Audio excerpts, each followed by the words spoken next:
श्रोतापन्न व्यक्ति कैसे बने? ओगद सुत्त। भिक्षुओं, चार धर्मों से युक्त होने से आर्य श्रावक श्रोतापन्न होता है, फिर वो मार्ग भ्रष्ट नहीं हो सकता।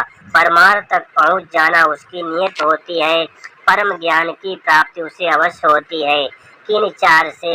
भिक्षुओं, आर्य श्रावक बुद्ध के प्रति दृढ़ श्रद्धा से युक्त होता है, धर्म के प्रति दृढ़ श्रद्धा से युक्त होता है, संघ के प्रति दृढ़ श्रद्धा से युक्त होता है, श्रेष्ठ और सुंदर शीलों से युक्त होता है। भिक्षुओं, इन चार धर्मों से युक्त होने से आर्य श्रावक श्रोतापन्न होता है।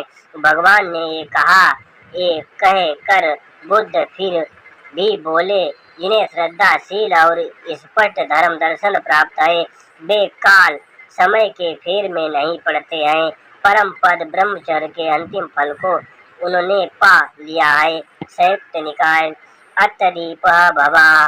नमो बुद्धाय। जय सम्राट अशोक महान।